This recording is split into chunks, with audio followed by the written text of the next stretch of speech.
Hello, third grade. Today is chapter 5 in Thanksgiving on Thursday.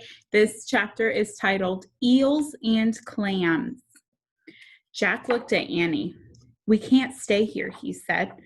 "What?" she said. "We can't go home now. The Pilgrims need us to help them." "But we don't know how to do anything," Jack said. "And Squanto is going to figure out he doesn't really know us and—" "Don't worry so much," said Annie. "We help Mom and Dad make our Thanksgiving dinner every year, don't we? We can help the Pilgrims, but we'd better hurry." Clutching the big basket, she started running toward the bay.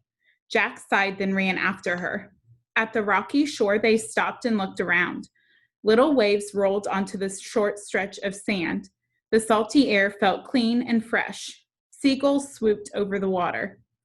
"I wonder where the eels are," said Annie, "and the clams." "I'll look in the book," said Jack. He pulled out their book and looked up eels in the index. He turned to the right page and read aloud. Squanto showed the Pilgrims a way to catch eels. He showed them how to push the eels out of the wet sand with their bare feet, then grab them with their hands. "That sounds fun," said Annie. She put down her basket and pulled off her shoes and stockings. She held up her long skirt with one hand. Then she walked over the rocks to the edge of the water. Jack put the research book into his bag. He pulled off his shoes and stockings and joined Annie. They dug their bare feet into the wet sand. "I don't feel anything," said Jack. "Let's wade into the water," said Annie. Together they stepped forward. "Brr," said Annie.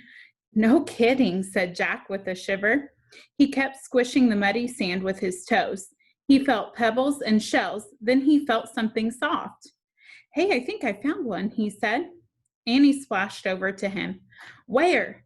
"Stand back," he said. "Here." Jack squished harder with his feet. The soft something moved. Jack squished more. An eel slithered through the water. Jack grabbed it with both hands.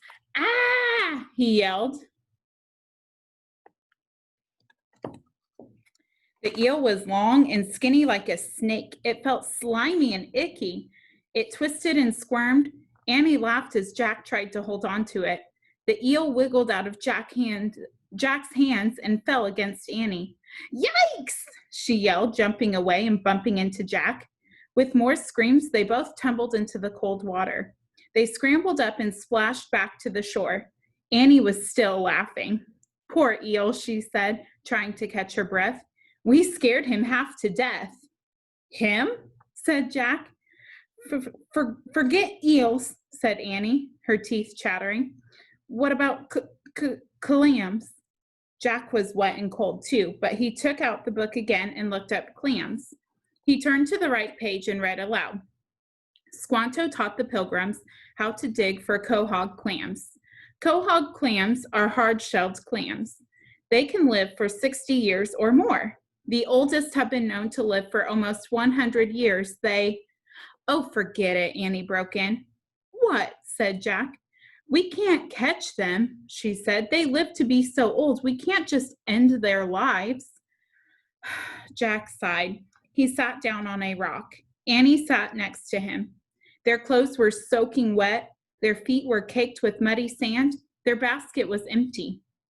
"What other things do Pilgrim kids do to help?" said Annie. Jack opened the book again. He looked up Pilgrim children. He read aloud. Pilgrim children worked very hard.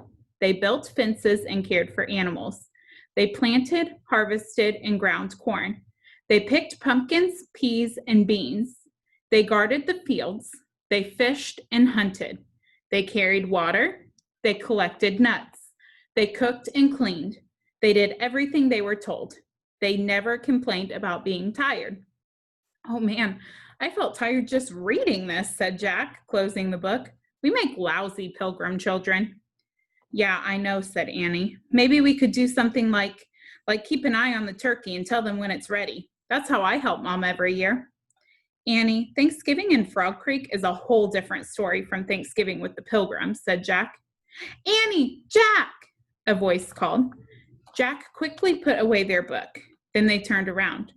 Priscilla was standing on a rock. She held a pumpkin and carried a basket filled with yellow squash and red corn.